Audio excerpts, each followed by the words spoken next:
دنیا کا کوئی شخص ایسا جو کہتا نہیں یہ ایمان پہ نہیں رہے تھے، اس کا مطلب وہ ایمان تسلیم کرتا ہے، ایمان لانا تسلیم کرتا ہے۔ تو ان کی کیا امپورٹنس ہے؟ اگر ان کو ہم نکالتے ہیں تو ہمارے پاس کیا بچتا ہے، اور اگر وہ ہیں تو ان کی وجہ سے کیا کچھ ہے ہمارے پاس؟ جن کے بارے میں اللہ کے نبی صلی اللہ علیہ وسلم نے وحی کے ذریعے گواہی دے دی کہ یہ اندر سے بھی کیا ہیں۔ دوسرے پہ تنقید کریں، دوسرے کے اوپر تان کریں، پھر آپ حق کے ساتھ کھڑے ہیں۔ اگر آپ نیوٹرل ہیں، نیوٹرل جیسے قدس صاحب نے کہا نا جی کہ ہمیں ساکت اور خاموش رہنے کی ضرورت ہے، تو بعض لوگ کہتے ہیں کہ اگر آپ نیوٹرل ہیں تو آپ بھی مجرم ہیں۔ غلط فہمیاں، ان غلط فہمیوں میں سے غلط فہمی یہ بھی ہے کہ صحابہ کے بھی دو ہی گروہ تھے، ایک سیدنا علی کا گروہ تھا اور ایک سیدنا معاویہ کا گروہ تھا۔ یہ بہت ساری غلط فہمیوں میں سے ایک غلط فہمی ہے۔ صحابی کے کسی عمل پر تنقید کیا صحابی کی گستاخی کے زمرے میں آئے گی؟ عقیدہ تاریخ کی کتابوں میں درج واقعات سے عقیدہ نہیں اخذ بنایا کیا جاتا، جاتا، وہ کتاب و سنت سے بنایا ہر علم جو ہے وہ اس کو اس کے مصدر سے لیا جاتا ہے۔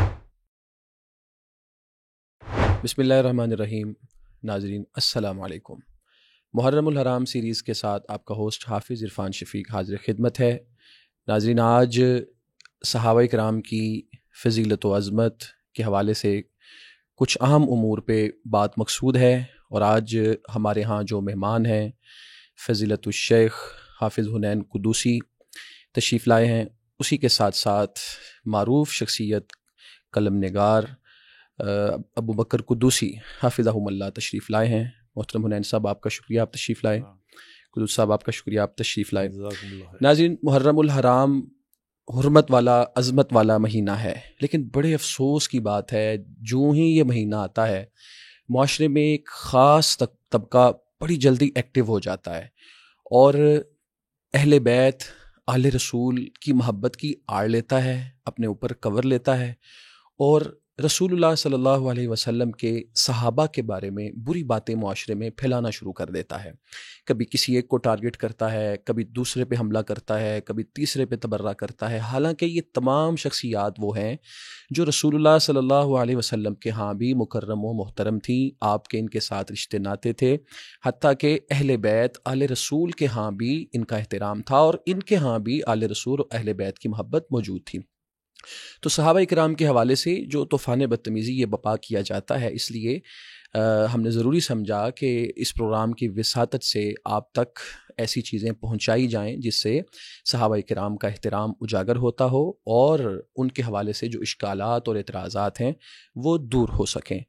تو سب سے پہلے ہم بات کریں گے صحابی کون ہوتا ہے۔ صحابی کی تعریف سے متعلق بہت سارے اشکالات جو معاشرے میں پھیلائے گئے ہیں، جب صحابی کی تعریف کو جانیں گے اور یہ کلیئر کرنے کی کوشش کریں گے کہ صحابی کون ہے، بہت ساری چیزوں کا جواب اسی کے اندر موجود ہوگا۔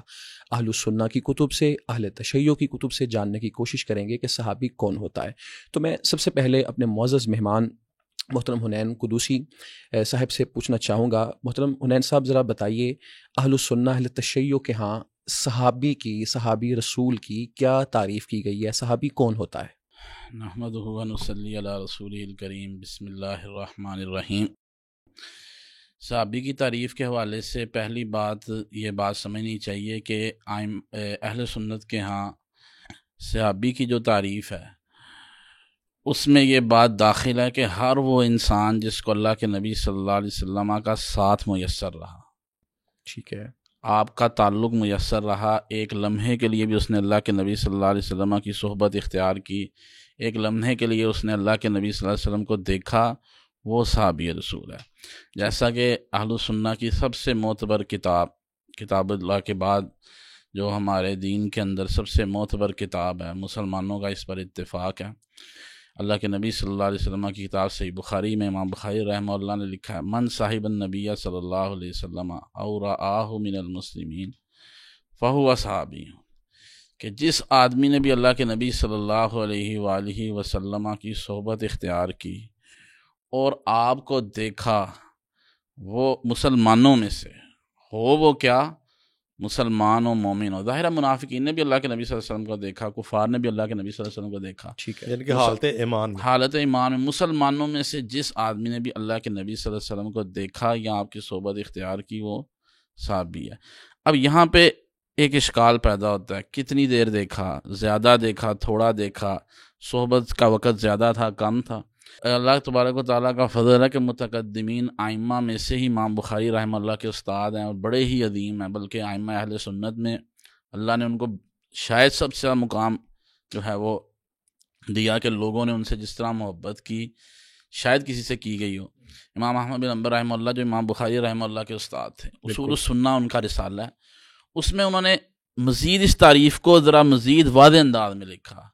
وہ کہتے ہیں کل من صاحب النبی صلی اللہ علیہ وآلہ وسلم او رآہ من المسلمین سنتاً او شہراً او یوماً او ساعتاً، جس نے اللہ کے نبی صلی اللہ علیہ وسلم کو دیکھا، آپ کی صحبت اختیار کی، آپ کو دیکھا، پورا سال دیکھا ہو، چاہے ایک ماہ دیکھا ہو یا رہا ہو، ایک دن دیکھا ہو، یا ایک دن ایک سال آپ کے ساتھ رہا، ایک ماہ آپ کے ساتھ رہا، ایک دن آپ کے ساتھ رہا، یا ایک گھڑی آپ کے ساتھ رہا یا آپ کو دیکھا، وہ کیا ہے؟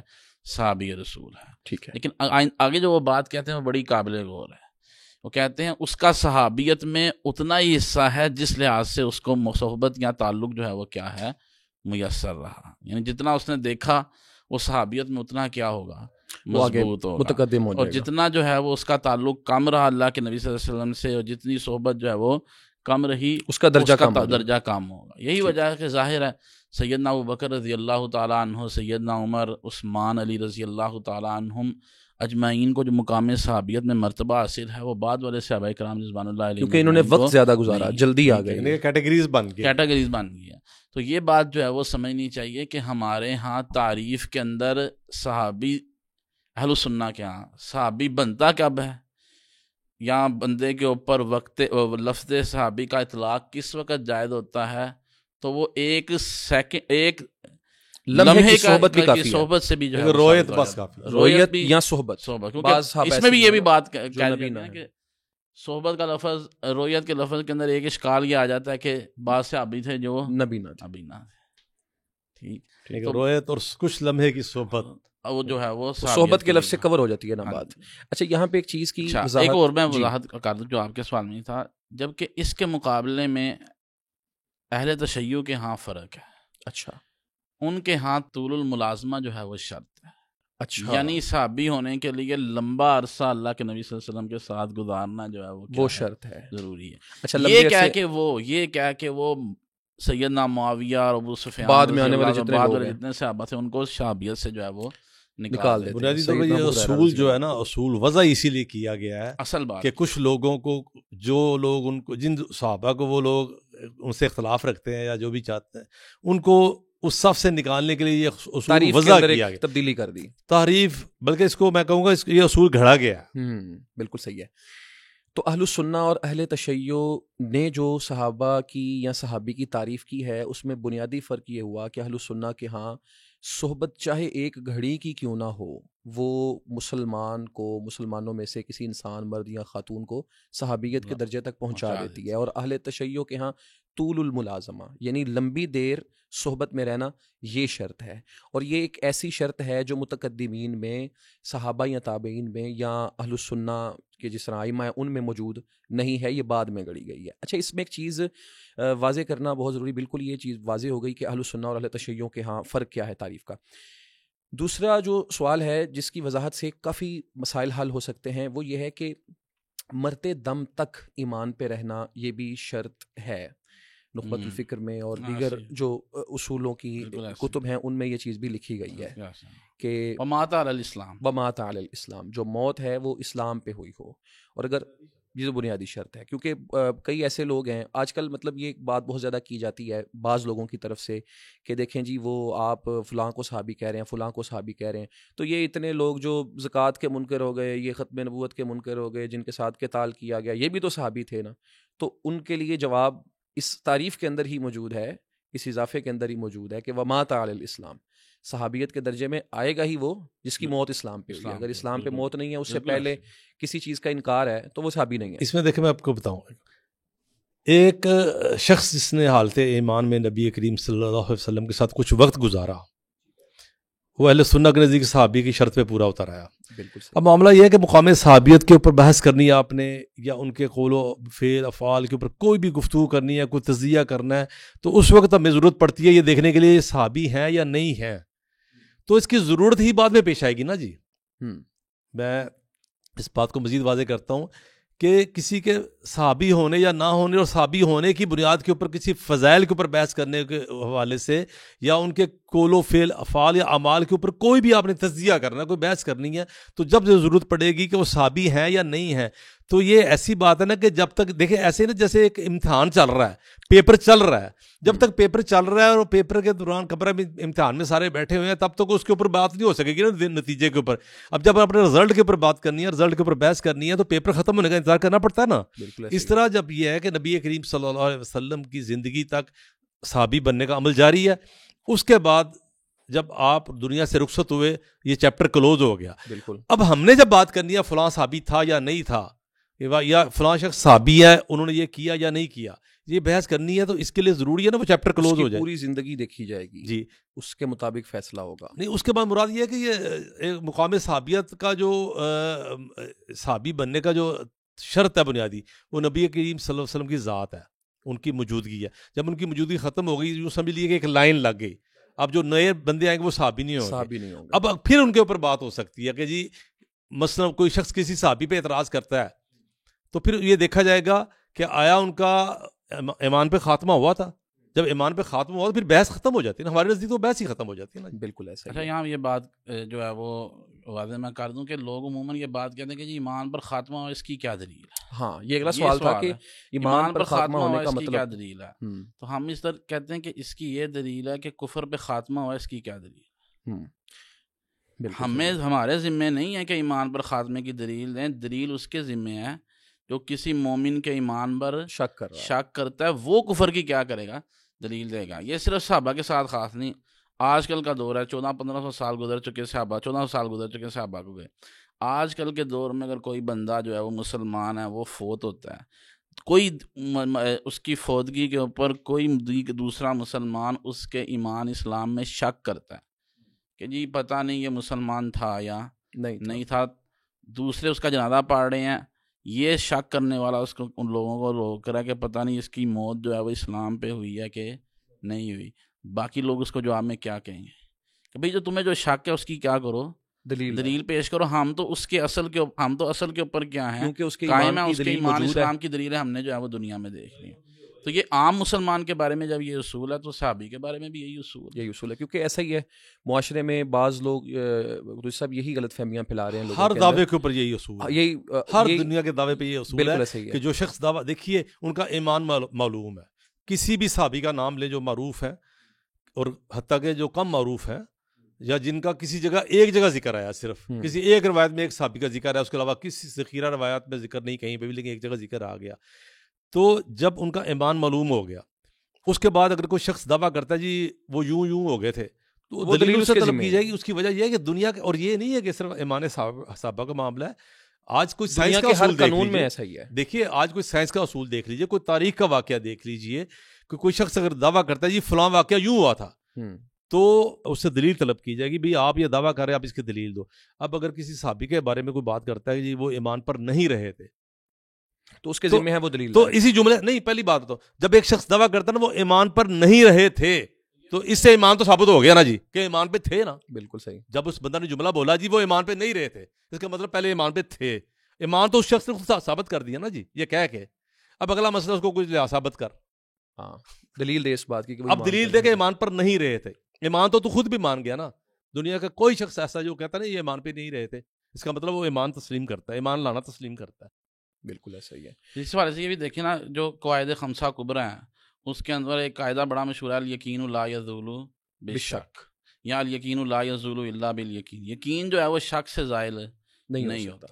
اس کی واضح دلیل ہے کہ اللہ کے نبی صلی اللہ علیہ وسلم نے فرمایا کوئی نماز پڑھ رہا ہو اور اس کو شک کو وضو ٹوٹنے کا تو وہ نماز شک کی بنا پہ نماز نہیں توڑ سکتا. بالکل ایسا ہی, کیونکہ یقین اس نے وضو کیا یہ اس کو یقین ہے, یقین کو شک زائل نہیں کر سکتا. یہ اصول دین کے ہر باب کے اندر جو ہے وہ لگتا ہے, کسی مومن کے ایمان کے بارے میں بھی اور دیگر عام جو ہمارے عام مسائل ہیں ان کے بارے میں. ہمارے یہاں پہ نا ایک بات ضرور کہوں گا, ایک بات کا کہ یہ شک ڈالا کیوں جاتا ہے, شک کی وجہ کیا ہے. ہوتا یہ ہے, میں آپ کو ایک بات بتاتا ہوں, تشکیک جو ہے نا شک پیدا کرنا یہ ایک انتہائی خطرناک عمل ہے. بالکل. آپ کسی بندے کے دل میں جا کے شک پیدا کر دیں کہ تیرا فلاں عزیز، تیرا فلاں قریبی عزیز یا خونی عزیز وہ اس برے کام میں ملوث ہے، تو اس کا نا دل ایک دم پکڑا جائے گا، اس لیے کہ اس نے اس کے بارے میں بڑی محبت رکھی ہوئی ہے، بڑی عقیدت رکھی ہوئی ہے، وہ اس کو بڑی محبت سے دیکھتا ہے. بالکل چھوٹی سی مسجد، ایک عام مسجد ہے محلے کی، اس کا جو خطیب ہے بڑا متقی پرہیزگار نیک ہے، اب وہ ایک شخص جو اس کو مستقل چندہ دیتا ہے یا اس کی مسجد میں اس کے پیچھے نمازیں پڑھتا ہے، تو اس کو جا کے بندہ کہتا ہے یار میں نے ان صاحب کو اس حالت میں دیکھا، تو وہ بندہ نا ایک دم ہل جائے گا، اور اس کا ایمان، اس کی محبت، اس کا یقین تو اس کو کہے گا یہ سب جھوٹ ہے. لیکن اگر پہلی دراڑ اس کے اندر پڑ سکتی ہے، بالکل ٹھیک ہے. اب معاملہ یہ ہوا کہ باقاعدہ ایک سازش کے تحت اصحاب رسول کے بارے میں یہ ایک پھیلایا گیا معاملہ کہ ان کے بارے میں شک پیدا کیا گیا.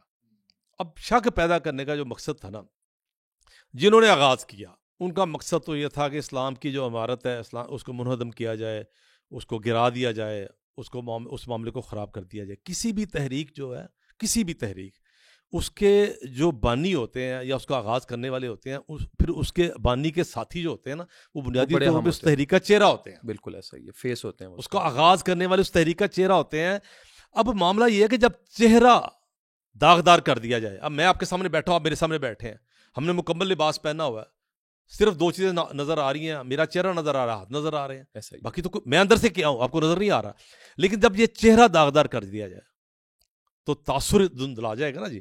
اب معاملہ یہ ہے کہ اصحاب رسول جو ہیں دوسرے لفظوں میں اسلام کا چہرہ ہے. تو جنہوں نے یہ آغاز کیا تھا، ان کی ذات کے بارے میں، ان کی شخصیات کے بارے میں، ان کی پرسنالٹیز کے بارے میں تشکیک پیدا کی گئی، تو بنیادی طور پہ اگر وہ صاف سیدھا ان کو کہتے ہیں نا، سیدھا ہی کہ یہ یوں تھے آغاز میں، تو قدرتی بات ہے کسی نے تسلیم نہیں کرنا تھا. سیدنا عثمان غنی رضی اللہ تعالیٰ عنہ جو تھے وہ خلیفۃ المسلمین تھے، ان کی ذات کے بارے میں اگر براہ راست کوئی ایسی باتیں کی جاتی تو کبھی تحریک منظم نہ ہوتی ان کے خلاف. تشکیک پیدا کی گئی، شک پیدا کیے گئے کہ یہ دیکھیں جی، یہ دیکھیں، یہ دیکھیں جی، یہ دیکھیں، یہ عمل دیکھیں، یہ عمل دیکھیں. آہستہ آہستہ پھر کھلتے بات آگے بڑھائی گئی. اور اسی طرح یہ ہے کہ اصحاب رسول کے بارے میں میں یہ ذاتی طور پہ سمجھتا ہوں کہ اصحاب رسول کے حوالے سے یہ باقاعدہ ایک پلاننگ کے تحت تشکیک پیدا کی گئی. اب اگلی نسل در نسل چل کے یہ 1200 سال میں جو موجودہ لوگ ہیں ان کا وہ عقیدہ بن چکا ہوا ہے. وہ یہی سمجھتے ہیں کہ چند قائم رہے، باقی سب مرتد. وہ ان کا عقیدہ بن چکا ہے. وہ اپنی دانست میں اسلام اصل انہوں نے سنبھالا اور وہ اسلام کی حفاظت کر رہے ہیں. لیکن جنہوں نے یہ آغاز کیا ان کا یہ مقصد نہیں تھا کہ ہم نے اسلام بچانا، ان کا مقصد ہے ہم نے اسلام کو گرانا ہے. بالکل. اب جو لوگ ہیں وہ اپنی دانست میں وہ یعنی کہ اسی تشکیک کے نتیجے میں اب ایک گمراہ کن عقیدے کو عقیدہ بنا کے بیٹھے ہوئے ہیں. بالکل ایسا ہی ہے. دوسرا صاحب، اس پہ جو صحابی کی تعریف اور اس بارے میں یہ کلیئر ہوا کہ تا دم حیات ان کا ایمان پہ رہنا بھی شرط ہے، اور ایمان پہ رہنے کی یہی دلیل ہے کہ وہ مومن تھے. جو شخص یہ دعویٰ کرتا ہے کہ سب مرتد ہو گئے، دلیل اس کے ذمہ ہے. اچھا، صحابی کی جو عظمت و فضیلت ہے، میں چاہوں گا کہ ذرا اختصار کے ساتھ اس پہ کچھ نکات ضرور سامنے آنی چاہیے. دین میں جو ان کی اہمیت ہے، جس طرح دین کی جو بنیاد ہے وہ صحابہ کی وجہ سے قائم ہے اور ان پہ کھڑی ہے، تو ان کی کیا امپورٹنس ہے؟ اگر ان کو ہم نکالتے ہیں تو ہمارے پاس کیا بچتا ہے، اور اگر وہ ہیں تو ان کے وجہ سے کیا کچھ ہے ہمارے پاس؟ دیکھیں، اس حوالے سے قرآن مجید کا جو سورۃ التوبہ کی آیت نمبر 100 ہے نا، یہ بڑی قابل غور ہے. اللہ تبارک و تعالیٰ نے مومنوں کے 3 گروہوں کا ذکر کیا اس آیت مبارکہ میں. والسابقون الاولون من المہاجرین والانصار والذین اتبعوہم بإحسان. 3 گروہ ہیں، مہاجرین اور انصار، والذین اتبعوہم بإحسان، اور جنہوں نے نیکی میں ان کی کیا کی؟ پیروی کی. رضی اللہ عنہم ورضوان، اللہ ان سے راضی واللہ سے راضی. اس کا مطلب مومنوں کے اللہ نے قرآن میں کتنے گروہ بنائے ہیں؟ 3. ایک مہاجرین، دوسرے انصار، اور تیسرے مہاجرین اور انصار کی اتباع کرنے والے. اس کا مطلب کیا کہ مہاجرین اور انصار کے علاوہ مومن وہی ہے جو ان کی کیا کرنے والا ہے؟ ان کے پیچھے اتباع. یعنی باقی جو مومنوں کا اللہ تبارک و تعالیٰ نے وصف بیان کیا، وہ کیا بیان کیا کہ وہ نیکی کے اندر ان کی کیا کرنے والے ہیں؟ اتباع کرنے والے. اسی طرح سورۃ الحشر کی آیت نمبر 7، 8، 9 کے اندر اللہ نے مال فیع کی تقسیم، وہاں بھی 3 مال فیع کی تقسیم ذکر کی. پھر اس کے بعد وہ مال فیع کن لوگوں کے لیے؟ للفقراء المہاجرین، مہاجرین کے لیے. والذین تبوؤا الدار والایمان من قبلہم یحبون من ہاجر، انصار مراد ہے. اور تیسرا گروہ کیا، کون سا؟ والذین جاؤ من بعدہم، جو مہاجرین کے بھی بعد آئے، انصار کے بھی بعد آئے، اور آنے کے بعد انہوں نے صحابہ کے بارے میں کوئی طعن تشنیع یا تبرہ نہیں کیا، بلکہ کیا کہا ان کے بارے میں، ربنا اغفر لنا ولاخواننا الذین سبقونا بالایمان، کہ اے ہمارے رب ہمیں بھی معاف فرما دے اور ہمارے ان بھائیوں کو بھی معاف فرما دے جو ایمان میں ہم پہ سبقت لے گئے۔ اس میں کون لوگ آتے ہیں؟ اس میں سب سے پہلے مہاجرین اور انصار آتے ہیں، تو بعد میں آنے والے اللہ نے مومن 3 بیان کیے، مہاجرین، انصار، اور ان کے علاوہ بعد میں آنے والے ایسے مومن جو ان کے لیے کیا کرتے ہیں؟ مغفرت کی دعا کرتے ہیں۔ یہی وجہ امام باقر رحمہ اللہ جو اہل بیت کے بڑے عظیم امام تھے اور سیدنا علی رضی اللہ تعالیٰ عنہ کے پڑپوتے تھے، سیدنا حسین رضی اللہ تعالیٰ عنہ کے پوتے، جناب زین العابدین کے بیٹے تھے، اور سیدنا جعفر صادق کے والد محترم تھے۔ امام باقر رحمہ اللہ کی مجلس میں ایک آدمی نے سیدنا ابوبکر رضی اللہ تعالیٰ عنہ پر طعن کیا، تو آپ نے اس سے 2 سوال کیے۔ ایک سوال آپ نے کیا کیا کہ یہ بتاؤ کہ تم مہاجرین میں سے ہو؟ اس نے کہا نہیں، میں مہاجرین میں سے نہیں۔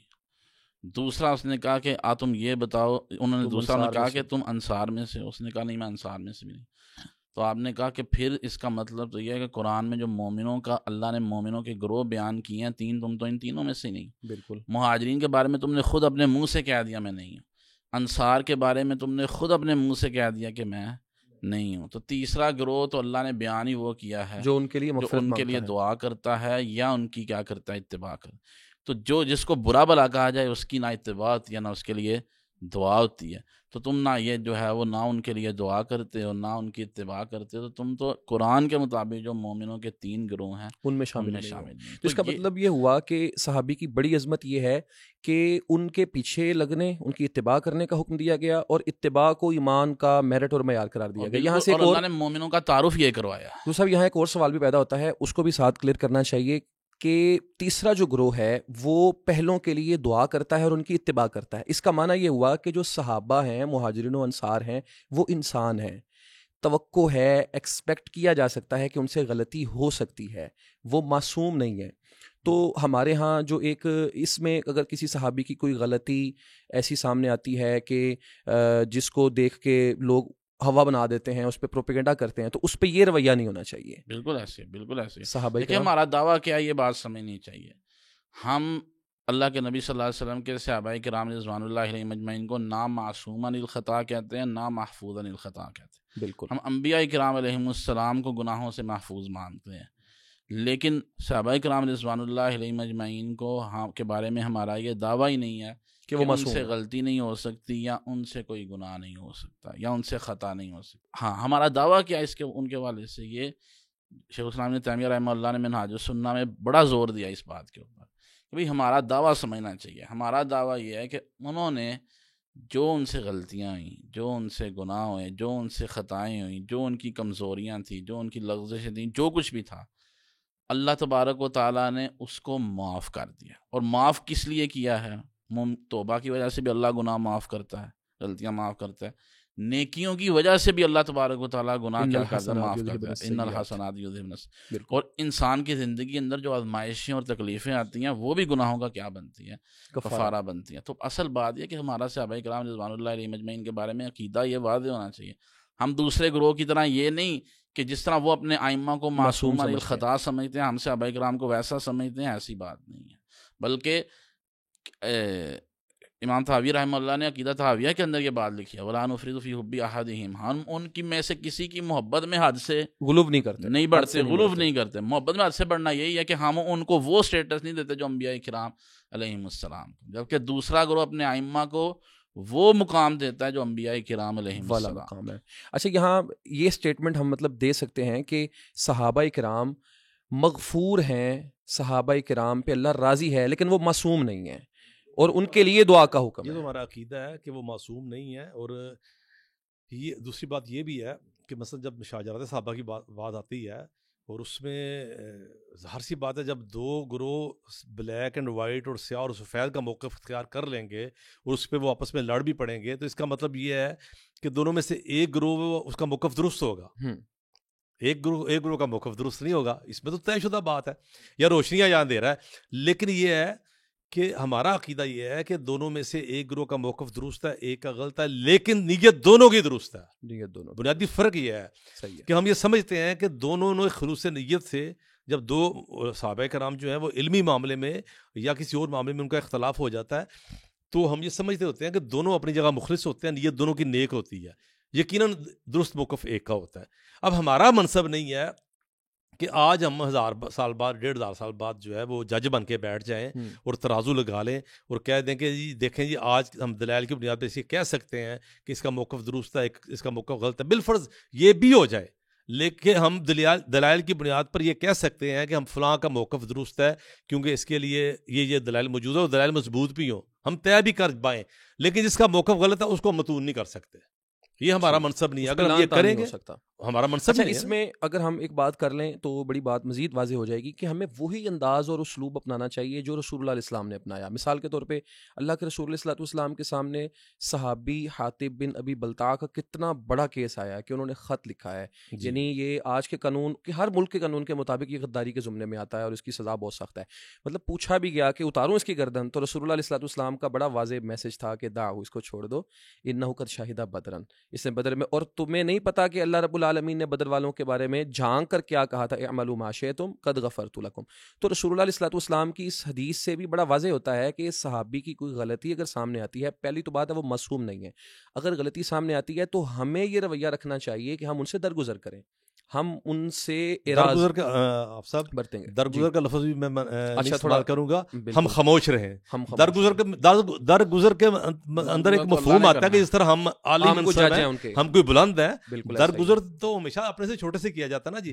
ہم صرف خاموش رہیں گے، ہم اس کے اوپر ایک تبصرہ بھی نہیں کریں گے. اور وہی بات جو پہلے ہو رہی تھی کہ ہم ان کے لیے دعا کریں گے، جیسا ہمیں کہا گیا کہ والذین جاؤ من بعدہم، اس میں وہ دعا والا پہلو. اللہ کے نبی نے اعتماد کیا نا ان کے اوپر. دیکھیں میں آپ کو بتاتا ہوں ایک بات یاد رکھیے کہ انسان جب اپنی سیٹ سے اٹھتا ہے تو اپنے سب سے قابل اعتماد بندے کو مقام پہ بٹھا کے جاتا ہے.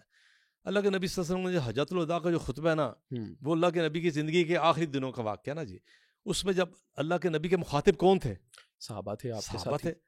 جب ان کو کہا بلغنی کہا ہے جب، تو کیا کہا کہ مجھ سے ایک چیز چھوٹی سی بھی مجھ سے پاؤ اور آگے پہنچاؤ.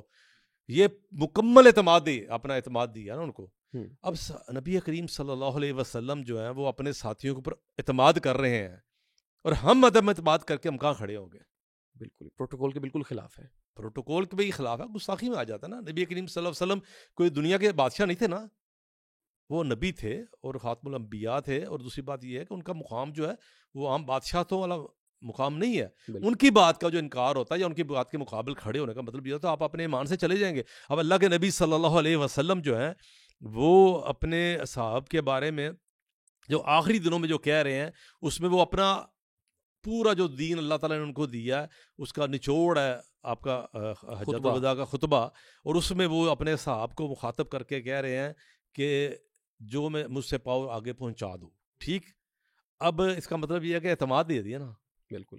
اب جب نبی نے اعتماد کر دیا، ہمیں عدم اعتماد کریں، کوئی رائٹ نہیں ہمارے پاس. اس وجہ سے میں ایک اور بات بھی سمجھتا ہوں کہ ایک تو یعنی سابقون الاولون مہاجرین والانصار ہے، اس سے بعد میں آنے والے صحابہ کرام رضوان اللہ علیہم اجمعین میں عموماً جن صحابہ کو سیدنا علی رضی اللہ تعالیٰ عنہ کی مخالفت کی وجہ سے جو ہے ان کے بارے میں غلط جو ہے وہ ان کا اور غلط رویہ ان کے بارے میں اختیار کیا جاتا ہے. ان میں سر فہرست سیدنا عمر بن عاص رضی اللہ تعالیٰ عنہ. اب اللہ کے نبی صلی اللہ علیہ وسلم کی حدیث نے فرمایا اسلم الناس و آمن عمرو بن العاص، لوگ اسلام لے کے آئے، عمر بن عاص جو ہے وہ ایمان لے کے آئے، جن کے بارے میں اللہ کے نبی صلی اللہ علیہ وسلم نے کہہ دیا کہ یہ کیا ہے، مومن آدمی ہے. جبکہ بعد میں آنے والے ہم لوگ نہ میں دعویٰ کر سکتا ہوں، نہ آپ دعویٰ کر سکتے ہیں، نہ کوئی اور دعویٰ کر سکتا ہے کہ ہمارے دل میں کیا ہے. کون بندہ جو ہے وہ حقیقت عند اللہ مومن، عند اللہ دیکھیں نا ظاہری طور پہ ہی چل رہا ہے نا، یہ بھی مومن ہے، یہ بھی مسلمان ہے. ہم ایک دوسرے کو جو مسلمان سمجھ رہے ہیں کس بنیاد پہ سمجھ رہے ہیں؟ ظاہر کی بنیاد پہ سمجھ رہے ہیں. دل میں کیا ہے، دل میں کیا ہے یہ تو اللہ تبارک و تعالیٰ ہی جانتا ہے. جن کے بارے میں اللہ کے نبی صلی اللہ علیہ وسلم نے وحی کے ذریعے گواہی دے دی کہ یہ اندر سے بھی کیا ہے، مومن ہے، ایمان میں شک کوئی ان کے ایمان کے بارے میں. ایک اور نقطہ ہے جس کا میں اضافہ کروں گا آپ سب کی بات میں. ہم اہل حدیث ہیں اور ہمارا عقیدہ یہ ہے کہ نبی کریم صلی اللہ علیہ وسلم جو ہے ان کو علم غیب حاصل نہیں. ٹھیک، اللہ تعالیٰ کی طرف سے جو وحی آتی ہے، اگر آئندہ آنے والے وقت کے بارے میں جو پیشین گوئیاں وغیرہ ہیں وہ اللہ تعالیٰ کی وحی پہ منحصر ہے.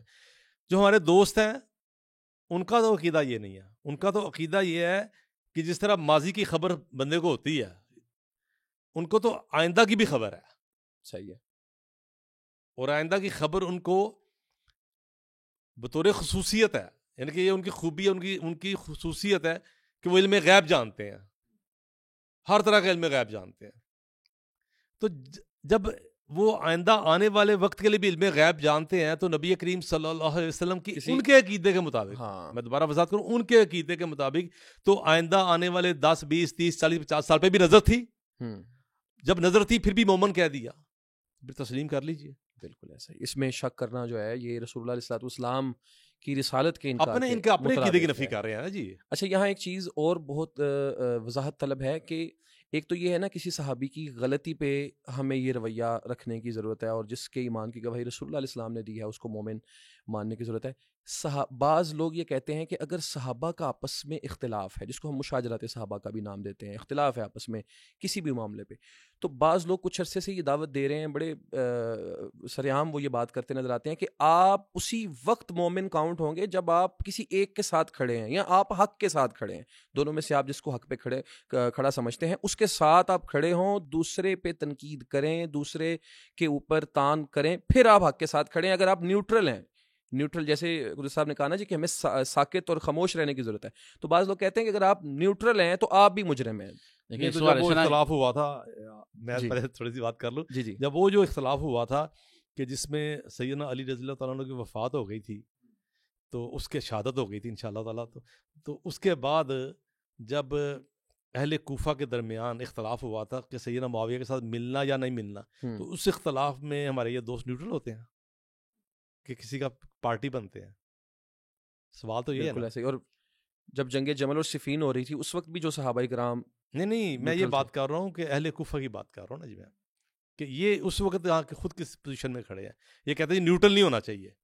صحیح, نیوٹرل نہیں ہونا چاہیے, کسی کا ساتھ دینا چاہیے, ایک کا ساتھ دینا چاہیے, دوسرے کو پرتان کرنا چاہیے. بالکل ٹھیک ہے نا جی, یہی مطالبہ. اب سیدنا حسن نے جو حضرت معاویہ سے صلح کی, وہاں پہ یہ نیوٹرل, وہاں پہ یہ ساتھ دیتے ہیں یا تان کرتے ہیں؟ ہاں بالکل ساتھ دینا چاہیے اصولی طور پہ, یا ساتھ دینا چاہیے, تان کرنا چاہیے. وہاں پہ خاموش رہتے ہیں. وہاں پہ خاموش رہتے ہیں. کیوں خاموش رہتے ہیں؟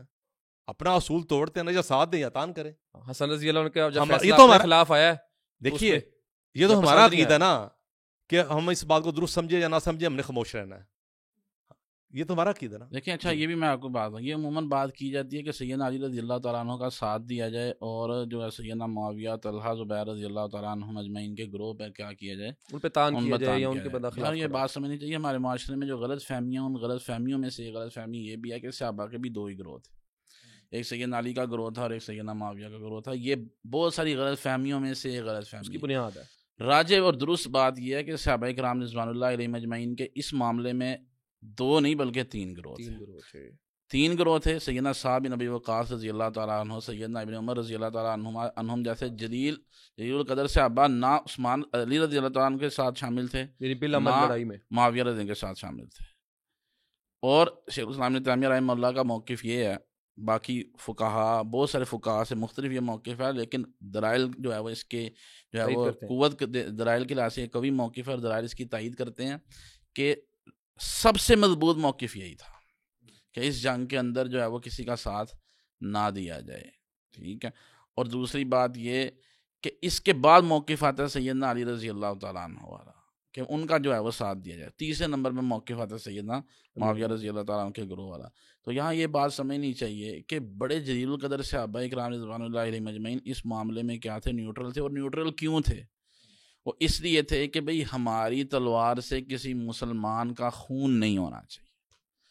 وہ بھی کلمہ پڑھنے والے ہیں, وہ بھی کیا ہیں, کلمہ پڑھنے والے ہیں, نیک نیت ہیں, وہ بھی نیک نیت ہیں, لیکن ہم چاہتے ہیں کہ اس معاملے کے اندر ہمارے جو دونوں طرف مسلمان بھائی ہیں, ہماری تلوار سے کسی مسلمان کا خون نہیں بہنا چاہیے. اور اگلی بات وہ یہ بھی سمجھتے تھے, کیونکہ یہ بھی یہاں پہ ایک بھی بات سمجھنی چاہیے, ہمارے ہاں عموماً یہ بھی باور کرایا جاتا ہے کہ جیسے سیدنا علی رضی اللہ کا موقف 100% درست تھا, اور سیدنا معاویہ رضی اللہ تعالیٰ عنہ یا عائشہ یا طلحہ زبیر رضی اللہ تعالیٰ عنہ کا اجمعین کا موقف 100% غلط تھا. اور بعض لوگ اس میں اتنا غلو کرتے ہیں کہ نعوذ باللہ وہ اس کو کفر اسلام کے اینگل سے جو ہے وہ دیکھ رہے ہیں. کفر اسلام کا مسئلہ نہیں بنانا چاہیے. تو بات اصل بات یہ ہے, راجع بات یہ ہے کہ اللہ کے نبی صلی اللہ علیہ وسلم نے بھی جب خارجیوں کے مقابل گروہ کا تذکرہ کیا کہ جو صحیح مسلم کی روایت ہے، جو خارجی گروہ سے کیا کرے گا؟ قتال کرے گا. آپ نے کیا فرمایا؟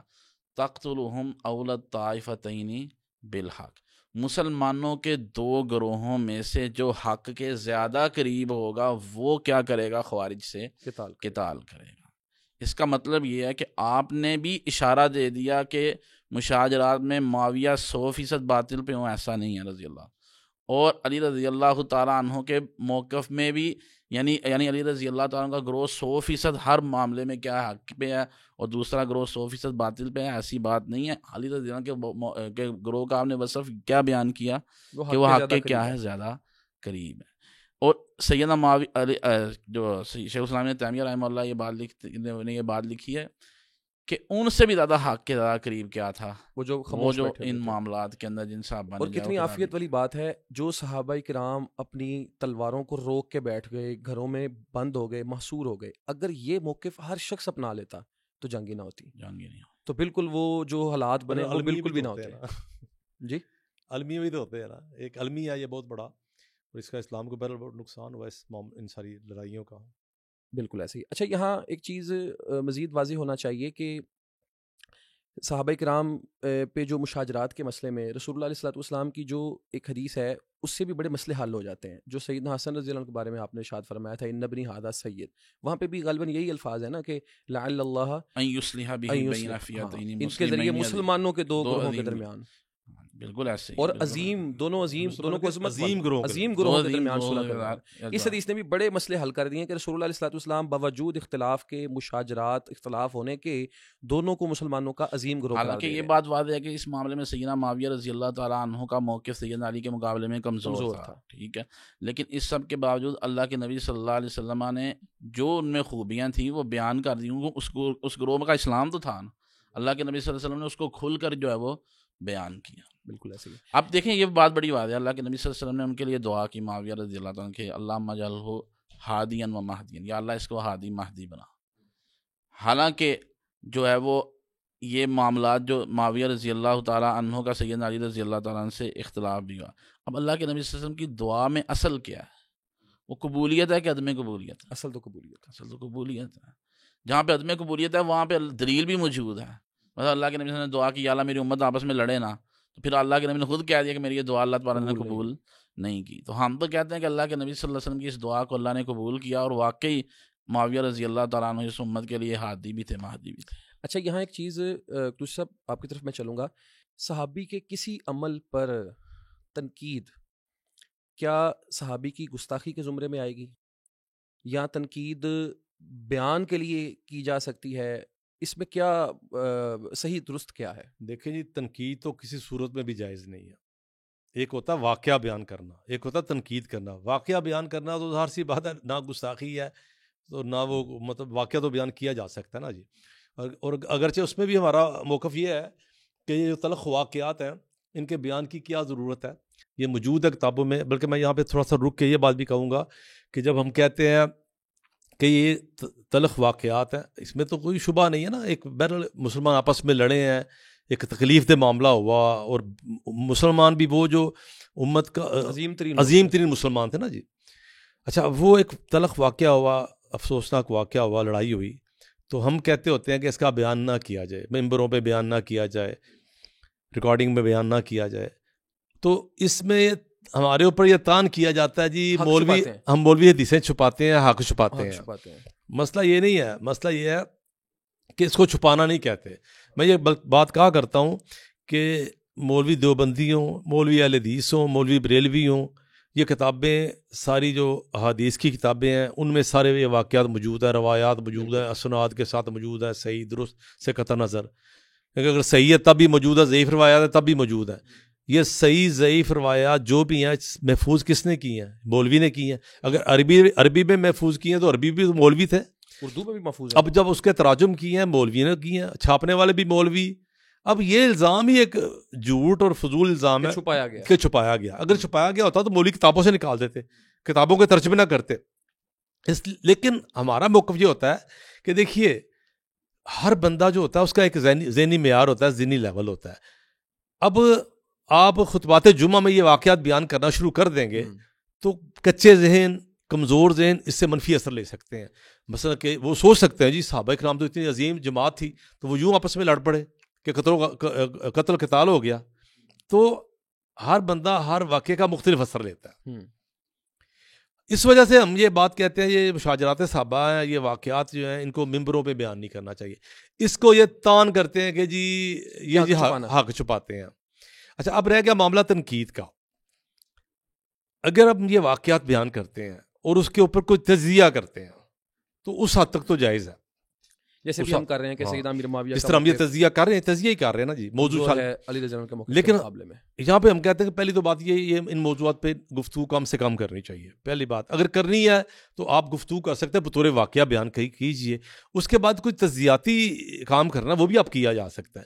لیکن اب تنقید کرنا, اگر اب اگلا مرحلہ تنقید کرنا, تان کرنا, تنقید کرنا, وہ پتہ کب ہوتا ہے جب آپ تجزیہ کرتے ہیں, واقعہ بیان کیا پہلا مرحلہ, اس کے بعد آپ نے تجزیہ کیا دوسرا مرحلہ, تجزیے کے نتیجے میں آپ کا اپنا ذہن بن گیا, درست نادرست کا, حق نہ حق کا ذہن بن گیا. اب اس بنیاد کے اوپر ایک کو آپ نے حق سمجھ لیا, ٹھیک ہے آپ کا ذہن بن گیا, لیکن جس کو آپ نے حق پہ نہیں سمجھا اس کے اوپر اب تان کریں گے, تنقید کریں گے, خاموش رہنا ہے اس کے بارے میں. وہاں پہ آپ نے آگے کیا کرنا, وہاں پہ ہمارا عقیدہ یہ, وہاں پہ خاموش رہنا. سبب کیا ہے کہ سبب یہ ہے کہ یہ وہ لوگ ہیں جو امت کے بہترین لوگ ہیں. سبب یہ ہے کہ جن کے اوپر نبی کریم صلی اللہ علیہ وسلم نے اعتماد کیا. یہ نبی کریم صلی اللہ علیہ وسلم کے اوپر جو وحی آئی اور وحی کا جو پیغام آیا, اس کے بعد ان کا منصب ان کو ذمہ داری دی گئی کہ انہوں نے آگے پہنچانا ہے. اتنی بڑی ذمہ داری کے لوگ ہیں دین ہم تک, تو ہمارا حق نہیں ہے کہ ہم ان کے اوپر تنقید کریں. اس میں وہی اصول جو ہم شروع میں ذکر کر کے آئے ہیں کہ جو آیت کہ وہاں وہی ہے کہ ربنا اغفر لنا ولی اخواننا الذین, مغفرت کی دعا کی جائے. بالکل مغفرت کی دعا کر سکتے ہیں. ایک اور بات کا میں اضافہ کر دوں, مختصر سی بات ہے اسی کو, لیکن اس کا اضافہ ضروری ہے. اصل بات یہ کہ جب بھی تاریخی طور پہ کوئی بھی واقعہ آپ پڑھ رہے ہیں, آپ اس کو تجزیہ کر رہے ہیں, تو اس واقعے کو آپ علم کے لیے پڑھیں, حالات کو جاننے کے لیے پڑھیں. عقیدہ عقیدہ تاریخ کی کتابوں میں درج واقعات سے عقیدہ نہیں بنایا جاتا, وہ کتاب و سنت سے بنایا. ہر علم جو ہے وہ اس کو اس کے مصدر سے لیا جاتا ہے. ظاہر ہے آپ تفسیر کا علم حاصل کرنے, آپ تفسیر کی کتاب دیکھیں گے, آپ نے کسی راوی کے صحیح یا ضعیف ہونے, سکہ یا ضعیف ہونے کو دیکھنا, آپ اسماعیل جال کی کتابیں کھولیں گے تو عقائد جو ہے وہ تاریخی واقعات کی بنیاد پر جو ہے وہ ثابت نہیں ہوتے. عقائد کے ثبوت کے لیے ضروری ہے ائمہ اہل سنت کی کتب عقائد کو پڑھیں. آپ ثابت کی بات کر رہے ہیں, یہاں پہ یہ المیہ ہوا, یہاں پہ یہ ظلم ہوا ہے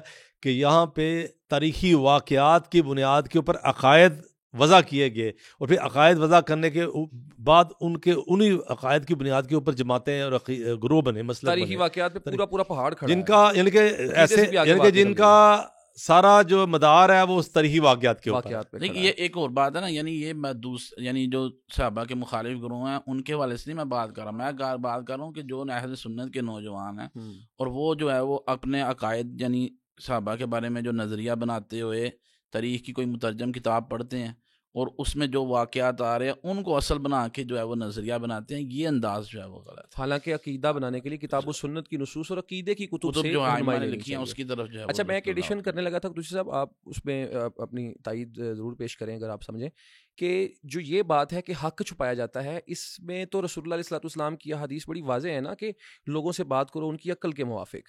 اور پھر وہ حدیث ابو ہریرہ رضی اللہ عنہ کی بڑی معروف ہے کہ جس میں رسول اللہ علیہ السلام نے ان کو فرمایا کہ جس نے لا الہ الا اللہ کہہ دیا وہ بالآخر جنت میں چلا جائے گا الٹیمیٹلی. تو انہوں نے کہا کہ میں لوگوں کو بتاؤں جا کے, تو روک دیا, نہیں لوگ اس پہ پھر بھروسہ تکیہ کر لیں گے, لوگ پھر کچھ نہیں کریں گے. تو یہ کیا تھا, اگر کوئی مطلب یہ سمجھے کہ بھئی ہر بات کو اگر آپ ہر شخص کے لیے پیش نہیں کرتے تو یہ حق چھپانا ہے, تو ابو ہریرہ رضی اللہ عنہ کو رسول اللہ کہہ رہے ہیں کہ لوگ اس پہ تکیہ کر سکتے ہیں, لوگ عمل سے رک سکتے ہیں, لہذا تم ان تک یہ بات غالباً یہ معاذ رضی اللہ تعالیٰ عنہ. نہیں یہ واقعہ پورا اس طرح تھا نا کہ نبی کریم انہوں نے کہا کیا میں اعلان کر دوں, تو نبی کریم صلی اللہ علیہ وسلم نے فرمایا کہ آپ جا کے اعلان کر دیجئے. تو وہ باہر جا رہے ہیں, یہ دو واقعات ہیں, ایک اعلان والا ہے اور ایک جو باہر جا رہے تھے نا وہ برا بالکل جو کی روایت ہے اس میں یہ ہے کہ باہر جا رہے تھے, سیدنا عمر ان کو ملے, ہر بات سیدنا عمر نے بلکہ ان کو اتنے زور سے دھکا دیا کہ اس بیچ پہ گر گئے. ہر بات اور ہر واقعہ ہر انسان کے لیے نہیں ہوتی. ہاں اگر اس کو ہر انسان سے چھپایا گیا ہے پھر آپ حق چھپانا کہہ سکتے ہیں, لیکن اگر خاص الخواص یا خاص لوگوں تک وہ جا رہی ہے عوام تک نہیں آ رہی تو اس کو حق چھپانا نہیں. ہم تو یہ کہتے ہیں چھپانے کے بجائے محفوظ کیا گیا, اہل علم نے علماء نے محفوظ کیا باقاعدہ. اور پھر سچی بات ہے اس معاملے میں سیدنا علی رضی اللہ عنہ کا فیصلہ ہی بڑا واضح ہے. وہ فرماتے تھے حدث الناس بما یعرفون اتريدون ان يكذب الله ورسولہ، یہ بڑی قابل غور الفاظ ہیں بات ہے کہ لوگوں کو اتنی ہی باتیں بتاؤ، وہی باتیں لوگوں کو بیان کرو جو وہ سمجھ سکیں۔ کیا تم چاہتے ہو کہ اللہ اور اس کے رسول کو جھٹلایا جائے؟ مطلب جب لوگوں کی عقل سے اوپر بات کرو گے تو نعوذ باللہ اس کا جو دائرہ ہے وہ بڑا وسیع ہوتا ہے۔ لوگ پہلے صحابہ پر تان کریں گے، پھر اس سے اوپر ہستیوں کے اوپر بھی جو ہے وہ تان شروع ہوگا۔ بالکل ٹھیک ہے۔ اچھا، اس میں حافظ صاحب میں آپ کی طرف ایک سوال اور لاؤں گا، صرف صحابی ہونا کیا یہ فضیلت کی بات ہے؟ کیونکہ بعض لوگ یہ کہتے ہیں کہ صرف صحابیت یہ کوئی فضیلت نہیں ہے۔ فضیلت ہاں یہ ہے کہ رسول اللہ نے جنت کی بشارت سنائی ہو اور مختلف باتیں اجر و ثواب کی ہوں، یہ ہے، لیکن اگر کوئی شخص صرف صحابی ہے تو صرف صحابیت فضیلت نہیں ہے۔ دیکھیں نا، اس حوالے سے تو بات بالکل واضح ہے، جو ہم نے بھی آیات پڑھی وہی جو سورۃ حشر کی جو آیات پڑھی تھی، اور جو ہے کیا نام ہے سورۃ توبہ کی آیت نمبر 100 پڑھی تھی، والسابقون الاولون من المہاجرین والانصار وللفقراء المہاجرین، اس میں اللہ تبارک و تعالیٰ نے جو ایمان والے 3 گروہ تذکرہ کیا، پہلے تو کیے ہی وہ ہیں جو صحابہ کے مشہور گروہ، ان کا اللہ نے علیحدہ ذکر کیا۔ مہاجر، کون مہاجر؟ جنہوں نے اللہ کے نبی کے ساتھ مکے، مہاجرین کو تو کلین چٹ مل گئی نا، اللہ کے نبی صلی اللہ علیہ وسلم کے ساتھ مکے سے مدینہ ہجرت کی۔ کون انصار؟ جنہوں نے اللہ کے نبی صلی اللہ علیہ وسلم اور صحابہ کا کیا کیا؟ استقبال کیا، اور بعد میں آپ کے ساتھ مل کے انہوں نے دشمنوں سے جہاد کیا وغیرہ۔ اب یہ دونوں گروہ کون ہیں؟ صحابہ کرام رضوان اللہ علیہم اجمعین، جن کا اللہ تبارک و تعالیٰ نے علیحدہ ذکر کیا۔ اگر ان میں اور بعد میں آنے والے نیک مسلمانوں میں برابری یا کوئی فرق نہیں ہے تو اللہ نے تو جو جگہ ان الذین آمنوا وعملوا الصالحات کہہ دیا ہوا ہے، تو پھر تو سابقون الاولون من المہاجرین والانصار کہنے کی ضرورت ہی نہیں۔ تھوڑا سا میں خطا کلام معاف کیجیے گا بری، کہ ان کا جو سوال تھا نا اس میں یہ تھا کہ صرف صحابی ہونا، یہ تو آگے فضائل مل گئے نا، لیکن یہ دیکھیں نبی صلی اللہ علیہ وسلم کی واضح حدیث ہے، اس کا جواب بڑا بہترین ہے۔ نبی صلی اللہ علیہ وسلم کی واضح حدیث ہے کہ میرے صحابہ کو برا نہ کہو۔ اب اس میں یہ نہیں کہا کہ میرے نیک صحابہ کو برا نہ کہو، یا جنہوں نے جو صرف صحابی ہیں، سارے صحابہ آ گئے نا اس میں۔ چلے یہاں بھی اس حدیث پہ بھی ایک اعتراض ہوتا ہے۔ یہ جو بات رسول اللہ علیہ الصلوۃ والسلام نے کہی تھی، لا تسبوا اصحابی، میرے صحابہ کو برا نہ کہو، یہ کن کو کہی تھی؟ یہ صحابہ ہی کو کہی تھی، بعد والے جو لوگ تھے انہی کو کہی تھی۔ تو یہ بھی مطلب کہا جاتا ہے کہ لا تسبوا اصحابی، رسول اللہ علیہ الصلوۃ والسلام صحابہ ہی کو کہہ رہے تھے، تو اس کا مطلب ہے اصحابی جو ٹرم ہم استعمال کرتے ہیں اس سے ہٹ کے رسول اللہ نے کچھ مراد لیا ہے، اور وہ بالکل قریبی دوست مہاجرین و انصار مراد لیے ہیں، بعد والے لوگ نہیں لیے۔ دیکھیں، اس والے سے پہلی بات تو یہ ہے کہ یہ بات سمجھنی چاہیے کہ ہم نے جو بات شروع میں امام احمد بن رحمہ اللہ کی تعریف کے حوالے سے کی تھی، وہ کیا تھی کہ جس بندے کو صحبت میں سے جتنا زیادہ حصہ ملے گا مقام صحابیت میں اتنا ہی بلند ہے۔ تو یہ بات بالکل واضح ہے کہ مقام صحابیت کے اندر جس طرح عبدالرحمن بن عوف رضی اللہ تعالیٰ عنہ تھے، خالد بن ولید وہاں پہ نہیں تھے، بلکہ اس سے بہت نیچے تھے، بہت نیچے، معاویہ رضی اللہ عنہ علی رضی اللہ عنہ کے مقابلے میں، ٹھیک ہے۔ بالکل۔ تو جب خالد بن ولید رضی اللہ تعالیٰ عنہ مقام صحابیت کے اندر عبدالرحمن بن عوف رضی اللہ تعالیٰ عنہ کے برابر نہیں تھے، ان سے کافی نیچے تھے، اور مقام صحابیت میں عبدالرحمن بن عوف رضی اللہ تعالیٰ عنہ سیدنا خالد رضی اللہ تعالیٰ عنہ سے بلند نہیں، بہت ہی زیادہ کیا تھے؟ بلند تھے۔ اب دونوں میں جھگڑا ہوا تو اللہ کے نبی صلی اللہ علیہ وسلم نے یہ بات کہی اس موقع کہ واقعی ایسی بات ہے، جس طرح ہمارے لحاظ سے خالد اور معاویہ رضی اللہ تعالیٰ عنہ صحابی رسول ہیں، خالد اور معاویہ رضی اللہ تعالیٰ عنہما کے لحاظ سے عبدالرحمن بن عوف رضی اللہ تعالیٰ عنہ مقام صحابیت میں بہت ہی زیادہ کیا تھے؟ بلند تھے۔ تو آپ نے ان کو کیا کر دیا؟ منع کر دیا کہ تمہارا یہ مقام ہے ہی نہیں، تمہارا یہ مقام ہے ہی نہیں کہ تم کیا کرو، میرے صحابہ کرام رضوان اللہ علیہم اجمعین پر کیا کرو، ان کو برا کرو۔ تو جو بعد میں آنے والے ہیں، ایک بات سمجھنے والی ہے، حالانکہ خالد رضی اللہ تعالیٰ عنہ بھی کیا ہیں؟ صحابی رسول، صحابی ہیں۔ جب ان کا یہ مقام نہیں ہے کہ عبدالرحمن بن عوف رضی اللہ تعالیٰ عنہ کو جو ہے وہ برا کہہ سکتے ہیں، تو بعد میں آنے والوں کا تو بالاولیٰ جو ہے وہ مقام نہیں ہے کہ وہ کسی بھی صحابی کو کیا کہیں، برا نہیں ہے کہ وہ ان پہ تنقید کر سکتے ہیں۔ ہاں، یہی بات، حالانکہ یہی بات سمجھیں، دونوں صحابی تھے، ایک کم درجے کا تھا، ایک زیادہ درجے کا تھا۔ جب کم درجے والے صحابی کا یہ مقام نہیں کہ وہ زیادہ درجے والے صحابی کے وہ جو ہے وہ برا کہہ سکتا ہے، تو جو سرے سے ہی صحابی نہیں ہے اس پہ وہ تو بالاولیٰ جو ہے وہ اس بات کا، یعنی اس کے بارے میں تو بالاولیٰ یہ اصول لگایا جائے گا کہ وہ صحابی کو جو ہے وہ برا بالکل نہیں کہہ سکتا ہے۔ تو یہ بات جو ہے وہ سمجھنی چاہیے، اور یہ بات ائمہ نے بھی اس حدیث کی شرح کے اندر جو ائمہ اہل سنت نے، شیخ الاسلام ابن تیمیہ رحمہ اللہ نے، ابن قیم رحمہ اللہ نے اور دیگر ائمہ نے یہی بات لکھی ہے کہ یہ حدیث تو بڑی واضح ہے، یہ حدیث تو کیا ہے بڑی صحابہ واضح پر تنقید سے روک ہے رہی کہ ہے. جب صحابی جو ہے وہ اپنے سے اوپر درجے والے صحابی پہ نقد نہیں کر سکتا تو نچلے درجے والوں کی کیا حیثیت ہے. یہاں ایک بات جو ہے وہ سمجھنی چاہیے. مہاجرین اور انصار کو بلند مقام کس لیے ملا؟ انہوں نے اللہ کے نبی صلی اللہ علیہ وسلم کے دین کے دفاع کے لیے قربانیاں دیں، جنگوں میں حصہ لیا، ماریں کھائیں وغیرہ وغیرہ، اللہ کی راہ میں انہوں نے مال خرچ کیا. کیا بعد میں آنے والے جو صحابہ کرام تھے کیا انہوں نے جہاد کیا؟ بالکل کیا. انہوں نے اللہ کی راہ میں مال خرچ کیا کہ نہیں کیا؟ سب کچھ کیا. اور اللہ نے اس بات کو قرآن میں ذکر بھی کیا. سورۃ الحدید کی آیت نمبر 2، لا یستوی منکم من انفق من قبل الفتح وقاتل اولئک اعظم درجۃ من الذین انفقوا من بعد وقاتلوا، کہ جن لوگوں نے صلح حدیبیہ یا فتح مکہ، دونوں تفاسیر موجود ہیں، فتح سے مراد صلح حدیبیہ ہے یا فتح مکہ، دونوں تفاسیر موجود ہیں، کہ جن لوگوں نے تم میں سے صلح حدیبیہ یا فتح مکہ سے پہلے اسلام قبول کیا وہ برابر نہیں ہیں، وہ لوگ درجے میں بہت ہی بلند ہیں ان سے کہ جنہوں نے بعد میں اسلام قبول کیا، بعد میں اللہ کی راہ میں جہاد کیا اور بعد میں اللہ کی راہ میں کیا کیا؟ مال خرچ کیا. لیکن پھر اللہ نے کیا فرمایا؟ وَقُلْ، اللہ نے ہر ایک کے ساتھ کیا کیا ہے؟ حسنہ کا وعدہ، جنت کا وعدہ کیا. حسنہ سے مراد کیا ہے؟ جنت ہے. اب میں یہاں جو بات کہنا چاہ رہا ہوں یہ کہ جس طرح مہاجرین اور انصار نے اللہ تبارک و تعالیٰ کے دین کی راہ میں قربانیاں دی، بعد والوں نے بھی دی ہیں. سیدنا ابو سفیان رضی اللہ تعالیٰ عنہ، انہوں نے جو حنین کا مارکا تھا اس کے اندر جو ہے وہ ایک ان کی آنکھ جو تھی وہ اللہ کی راہ میں قربان ہو گئی تھی، دوسری آنکھ ان کی یرموک کی جنگ کے اندر اللہ کی راہ میں قربان ہو گئی تھی. یعنی جو قتال بدر و احد میں جنہوں نے قتال کیا، بعد میں آنے والوں نے اسی طرح قتال جو ہے وہ بعد والے غزوات، حنین، تبوک اور اللہ کے نبی صلی اللہ علیہ وسلم کی وفات کے بعد والے غزوات میں قتال کیا. لیکن چونکہ وہ بعد میں آئے تھے، جب اسلام جو ہے وہ غلبہ پا چکا ہوا تھا تب آئے تھے، اور جو پہلے والے تھے وہ انہوں نے اسلام کو غلبے کے اندر عملی کردار ادا کیا تھا. اللہ نے جو ہے وہ دونوں کو برابر نہیں رکھا. جب اللہ نے، حالانکہ اللہ کے نبی کے ساتھ مل کر جہاد کرنے والے وصف میں اور مل کر اسلام لانے والے وصف میں دونوں شریک تھے، لیکن جب اللہ نے ان کو برابر نہیں رکھا تو بعد والے تو بالاولیٰ اس بات کے حقدار ہیں کہ وہ کسی صحابی کے جو ہے وہ برابر نہیں ہو سکتے. لیکن یہاں پہ ایک جملہ میں ضرور اضافہ کروں گا کہ مقام میں بالکل برابر نہیں ہے، یقیناً افضلیت میں فرق آ جاتا ہے، لیکن احترام میں برابر ہے، احترام میں، عزت میں برابر ہے. یہ نقطہ ضروری ہے. یہ جو آیت آپ نے پڑھی نا سورہ الحدید کی، اس آیت نے یہ اس سوال کا جواب کلیئر کر دیا کہ کیا صحابیت فضیلت نہیں ہے، صرف صحابی ہونا. جب اللہ نے یہ کہہ دیا وَكُلًّا وَعَدَ اللَّهُ الْحُسْنَى، کل کا لفظ تو عام ہے نا، ہر ایک کے ساتھ اللہ نے جنت کا وعدہ کیا ہے، تو اس سے تو بالکل کلیئر ہو گیا کہ رسول اللہ کا صحابی فتح مکہ یا صلح حدیبیہ کے بعد کا ہو یا پہلے کا ہو، اللہ نے ہر ایک کے لیے جو ہے وہ جنت کا وعدہ کیا ہے. اچھا دوست صاحب، ایک سوال آپ ذرا روشنی ڈالیے اس پہ. محرم الحرام کا جب مہینہ آتا ہے تو ایک طبقہ صحابہ اکرام کے خلاف ایک خصوصی کمپین چلا دیتا ہے، باقاعدہ طور پہ صحابہ کو تان و تشنیع کا نشانہ بنایا جاتا ہے. کبھی کسی جگہ پہ کوئی ایک شرلی چھوڑ دی جاتی ہے، کبھی کسی ایک جگہ پہ کوئی بات چھوڑ دی جاتی ہے. اس کا کیا حل ہے یا یہ کیوں ہے؟ دیکھیں، اس کا دو معاملات ہیں، دو حل ہیں.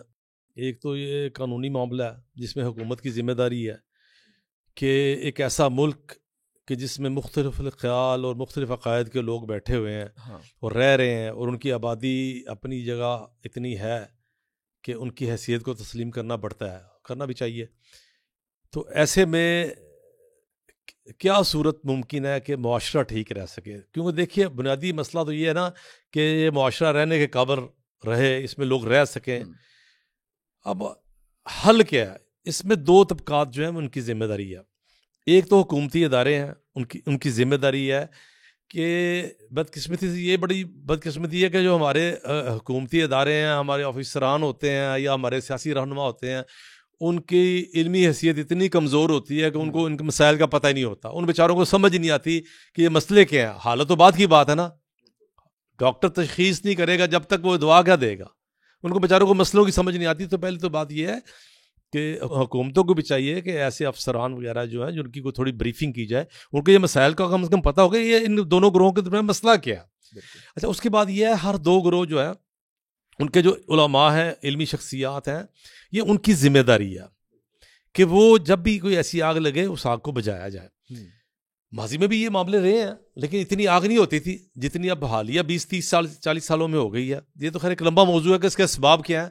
اسباب سے قطع نظر حل کیا ہے؟ حل صرف یہ ہے کہ دیکھیے یہ دو شخص ہیں، دو بندے ہیں، دونوں کا رہنا ناگزیر ہے جس طرح میں نے کہا، ایک جگہ پہ رہنا. لیکن اب ایک شخص ایک ایسی پوزیشن میں ہے کہ جس کی میں مثال دیا کرتا ہوں کہ ایک شخص کے پاس صرف 10 پتھر ہیں اور پہاڑی کی چوٹی پہ بیٹھا ہوا ہے، اور نیچے ایک بندہ جو ہے اس کے پاس 100 پتھر ہیں مارنے کے لیے، لیکن وہ نیچے بیٹھا ہوا ہے.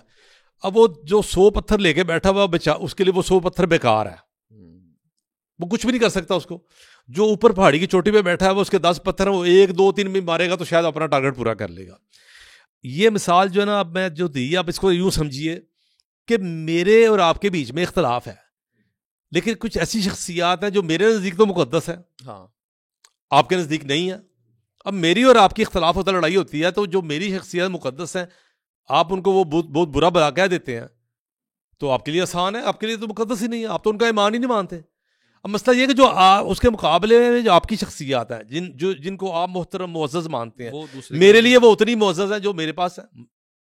میں کیا کر سکتا ہوں؟ میری مثال اس شخص کی ہے جس کے پاس 100 پتھر بھی ہے نا تو وہ زمین کے نیچے بیٹھا ہوا ہے. کبھی کبھی میں عیسائیوں اور مسلمانوں کی مثال دیا کرتا ہوں کہ عیسائیوں اور مسلمانوں کے درمیان بھی جو معاملہ یہ ہے کہ اگر ایک مسلمان اور عیسائی کے آپس میں تلخی ہو جاتی ہے، بحث ہو جاتی ہے، اور وہ ہمارے کسی مقدس شخصیت کے بارے میں، نبی کریم صلی اللہ علیہ وسلم کے بارے میں یا صحابہ رسول کے بارے میں کوئی برا لفظ بولتا ہے تو ہم جوابی طور پہ اگر معاذ اللہ ثم معاذ اللہ عیسیٰ علیہ السلام کے بارے میں کوئی برا لفظ بولتے ہیں تو ہمارا اپنا ایمان ختم ہو جاتا ہے. کیوں کہ ایمان کے اعتبار سے جس طرح ضروری ہے نبی کریم صلی اللہ علیہ وسلم پر ایمان لائے بغیر ہم مسلمان نہیں ہو سکتے، لیکن یہ بھی ممکن نہیں ہے کہ ہم نبی کریم کو تو آخری نبی بھی مانے عیسیٰ علیہ السلام پہ ایمان نہیں لے کے آتے، ہم مسلمان نہیں ہیں، ہم مطلب کافر ہو جائیں گے. اگر کوئی شخص کہتا ہے کہ نبی کریم کو تو میں مانتا ہوں، عیسیٰ علیہ السلام کو نبی نہیں مانتا، وہ کافر ہو جائے گا. وہ عین اسی طرح سمجھ لیجیے کہ اس نے جس طرح نبی پاک کو بھی مانا سمجھ لو اس نے ان کا بھی انکار ہی کیا. ایک نبی کی رسالت کا انکار بھی تمام انبیاء کی رسالت کا انکار شمار ہوتا ہے. اب معاملہ یہ ہے کہ یہ بالکل یہی پوزیشن یہاں پہ بھی ہے کہ ہمارے یہاں پہ ایک گروہ ایسا ہے کہ جو دوسرے کی مقدس شخصیات کو مقدس نہیں مانتا، ان کا ایمان بھی تسلیم نہیں کرتا. اب اس کا حل کیا ہے کہ بھائی اگر یہ معاملہ ہے، معاملات یہ ہے، یہ حل ہونے والے معاملات نہیں ہیں، تو پھر کم از کم گلیوں میں، بازاروں میں، چوراہوں میں، میڈیا کے اوپر، ٹی وی چینلز کے اوپر، آپ کو پبلک پلیسز کے اوپر آپ کو یہ کم از کم اپنے عقائد کا اظہار کی اجازت نہیں دی جا سکتی. دیکھیے فساد ہی یہاں سے پیدا ہوتا ہے، بالکل فساد یہاں سے پیدا ہوتا ہے. اب حکومتوں کا یہ کام ہے کہ اس پوائنٹ کو سمجھے، اس نقطے کو سمجھے کہ یہ عقیدہ نہیں ہے، یہ فساد ہے. اگر آپ ماتم کرنا چاہتے ہیں، آپ اگر کوئی اس طرح کی اپنی جو آپ کی نظر میں عبادت وہ کرنا چاہتے ہیں، جو بھی حکومتی فیسیلٹیز آپ کو دیتی ہے حکومت، یا جو بھی ریسٹرکشنز لگاتی ہے، پابندیاں لگاتی ہے، وہ آپ کا حکومت کا معاملہ اس دائرے میں رہ کے آپ کر سکتے ہیں، ٹھیک ہے. کیونکہ اگر آپ یہ کام کرتے ہیں تو اس سے دوسرے کو فرق نہیں پڑتا. ہمارے نزدیک جائز یا نہیں جائز، اس سے قطع نظر، اس سے میں کوئی فرق نہیں پڑتا، لیکن اس چیز سے فرق پڑتا ہے جو آپ نے فرمائی ہے. تو اس کا حل یہ ہے کہ جو ہر قوم کے جو بڑے ہیں وہ اپنے لڑکوں کی تربیت کریں، اپنے نوجوانوں کی تربیت کریں، اور اس کے بعد ان کو بتائیں یہ بات کہ بھی یہ آپ کا دائرہ کار ہے. اور یہ تربیت کو مشکل نہیں ہوتی کہ کوئی یہ ناممکن امر نہیں ہے، تربیتیں ہوتی ہیں. دیکھیے میں کیسے بتاتا ہوں کیسے تربیت ہوتی ہے. اس معاشرے میں جو ہندو رہتے ہیں، اس معاشرے میں آپ سب جو ہندو رہتے ہیں، وہ کوئی ہزاروں اور سینکڑوں میں تو نہیں ہے، لاکھوں ہندو رہتے ہیں اس معاشرے میں. اگر آپ کے لاہور میں، پنجاب میں کم ہے تو آپ کے اندرون سندھ میں لاکھوں ہندو رہتے ہیں، بستیوں کی بستیاں ان کی ہیں، اور دیہاتوں کے دیہات ان کی آبادی کے ہیں. ان کو پتا ہے کہ ہمارا یہ دائرہ ہے کہ ہم نے مسلمانوں کے نبیوں کے بارے میں ہم نے کوئی ایسی بری بات نہیں کرنی، کیونکہ یہ ہمارا دائرہ ہے. اگر وہاں پہ لاکھوں افراد کی تربیت ہو سکتی ہے تو یہاں پہ کیوں نہیں ہو سکتی؟ بالکل ایسا. یہ دین بھی اجازت نہیں دیتا، کوئی قانون بھی اجازت نہیں دیتا، اخلاق بھی اجازت نہیں دیتا، مہذب معاشرہ بھی اجازت نہیں دیتا کہ آپ چلیں فریق مخالف ہی مان لیں، اس کی مقدس شخصیات کے اوپر زبان تان دراز کریں. تو ہر اعتبار سے یہ چیز غلط ہے. تو اہل السنہ کے نزدیک تو ہر صحابی، اہل بیت کا ہر فرد، ہر پیغمبر احترام اور بڑے احترام کے لائق ہے. اور اس میں یہ یعنی ہمیں یہ کہنا چاہیے کہ یہ اصول اور قانون ہونا چاہیے کہ کوئی بھی شخص کسی بھی صحابی، کسی بھی اہل بیت کے فرد کی گستاخی کرے، یا کسی بھی چاہے اہل تشیع کے امام کیوں نہ ہو، ان میں سے کسی کی گستاخی کرے، اس کو سزا دینی چاہیے. دیکھیے ہمارا تو یہ عقیدہ ہے نا، دیکھیے ہمارا یہ عقیدہ کہ سیدنا ابو بکر صدیق رضی اللہ تعالیٰ عنہ جو ہے وہ انبیاء کے بعد افضل البشر ہے، ہمارا یہ عقیدہ ٹھیک.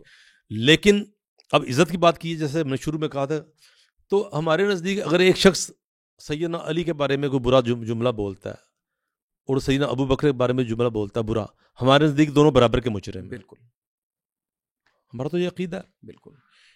اچھا آخر پہ حافظ صاحب تھوڑی یہ وضاحت کیجئے کہ صحابہ کرام کی گستاخی یا ان پہ طعن اگر کوئی شخص کرتا ہے تو اس کا یہ جو معاملہ ہے یا یہ جو عمل ہے یہ فسق کے درجے میں آئے گا، کفر کے درجے میں آئے گا، پھر اس کی جس طرح ہم بات کر رہے تھے سزا کے حوالے سے بھی کہ اس پہ سزا ہونی چاہیے، قانون سخت ہونا چاہیے کسی کی بھی کرے، تو کیا یہ تعزیر میں آئے گا؟ اس کی کوئی حد ہوگی؟ کیا اس پہ کیا جائے گا؟ اگر تو صرف گستاخی ہے، صرف یعنی کہہ لو کہ بے ادبی ہے یا گستاخی ہے یا طعن ہے، اس طرح کا معاملہ ہے، اور اس کا سبب جو ہے وہ صرف یہی ہے کہ سیدنا علی رضی اللہ تعالیٰ عنہ کی محبت میں آ کے اس نے مخالف صحابی کو جو ہے وہ طعن و تشنیع کا نشانہ بنایا. تو اس کے بارے میں تو ائمہ کا اپنا جو کلام ہے وہ واضح ہے. جیسے امام احمد بن حنبل رحمہ اللہ کا قول بھی موجود ہے، امام علی بن مدینی رحمہ اللہ کا قول بھی موجود ہے کہ ومن تنکس احدا من اصحاب رسول اللہ صلی اللہ علیہ وسلم او اہانہ لحدث، کہ جس نے اللہ کے نبی صلی اللہ فہو مبتدع، کہ جو نے اللہ کے نبی صلی اللہ علیہ وسلم کے کسی صحابی کی تنقیص کی، کسی صحابی کی کیا کی تنقیص، یا کسی واقعے کی وجہ سے ان کی عزت میں کیا کی کمی کی، ان کے بارے میں غلط الفاظ بولے، یعنی ان کی گستاخ بے ادبی کی یا ان کے اوپر طعن و تشنیع کیا، وہ آدمی کیا ہے فہو مبتدع، وہ بندہ بدعتی ہے. تو یہ بات تو سمجھنی چاہیے.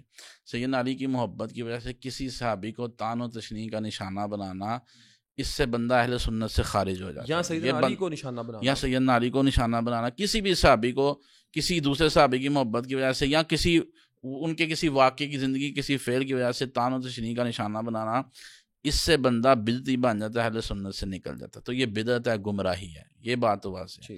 اگلا مسئلہ یہ ہے کہ صحابہ کرام رضوان اللہ علیہم اجمعین کی عدالت کو مجروح کرنا، اور یہ کہنا کہ صحابہ اللہ کے نبی کی وفات کے بعد سارے جو تھے وہ ظالم تھے، یعنی وہ پہلے مومن تھے، پہلے نیک تھے، لیکن اس کے بعد سارے ظالم ہو گئے تھے، ساروں نے ظلم کیا، سارے جو تھے وہ فسق کے مرتکب ہو گئے تھے، اور اللہ کے نبی کی وفات کے بعد ان کی عدالت جو ہے وہ ثابت نہیں رہی، یا وہ ظالم تھے یا فاسق تھے. یہ عقیدہ رکھنا تو یہ کفر ہے، کیونکہ یہ قرآن کے خلاف ہے، قرآن و سنت کی نصوص کے خلاف ہے، اور امت کے اجماع کے خلاف ہے. امت کا اجماع کس مسئلے کے اوپر ہے؟ کئی ائمہ نے اس پہ اجماع نقل کیا، شیخ الاسلام ابن تیمیہ نے، امام نووی نے، ابن صلاح رحمہ اللہ، کئی ائمہ نے، کہ صحابہ کی عدالت کے اوپر امت کا کیا ہے؟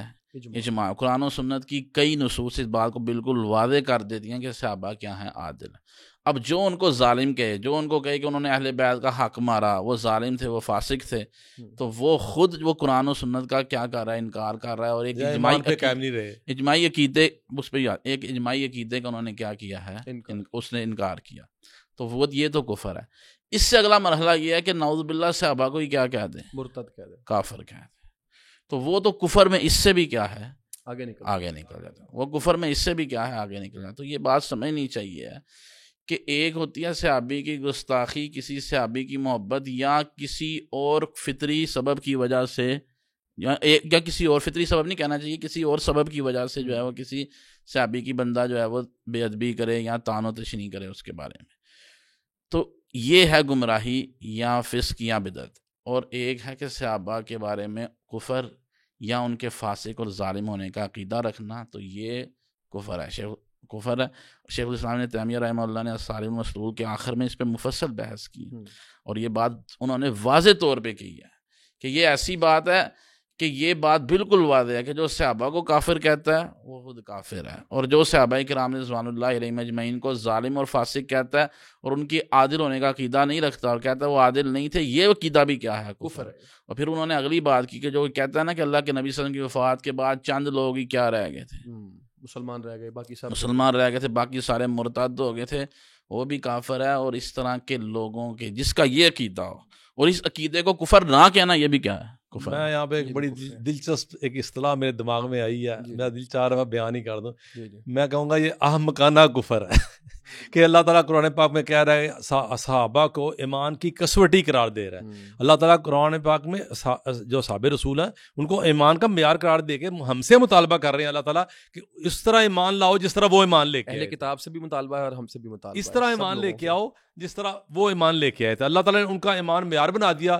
ایک احمق آدمی کہتا ہے وہ مومن ہی نہیں تھے، تو اس کا مطلب یہ ہے کہ اس کا اپنا کفر بھی احمقانہ کفر ہے. بالکل. ناظرین، صحابہ کرام کی فضیلت سے متعلق، ان کے مقام و مرتبے سے متعلق، ان سے متعلق جو اشکالات اور اعتراضات معاشرے میں پھیلائے جاتے ہیں، پھر ان پہ تنقید کا راستہ کھولا جاتا ہے، ان پہ طعن و تشنیع تک جایا جاتا ہے، ان کے ایمان تک کو مشکوک بنایا جاتا ہے، اس بارے ایک مومن مسلمان کو کتاب و سنت کی رہنمائی اور ہدایات کیا ہیں، صحابی کسے کہتے ہیں، اس کی عظمت کا اعتراف ایک مومن مسلمان کس طرح کرتا ہے، اور اس کے دل میں صحابہ کرام کی کیا محبت ہوتی ہے، ان تمام سوالات کا جواب آج کے پروگرام میں موجود تھا. شیوخ تشریف لائے، ان کا شکریہ. آپ آخر تک ساتھ رہے، آپ کا شکریہ. والسلام علیکم ورحمۃ اللہ.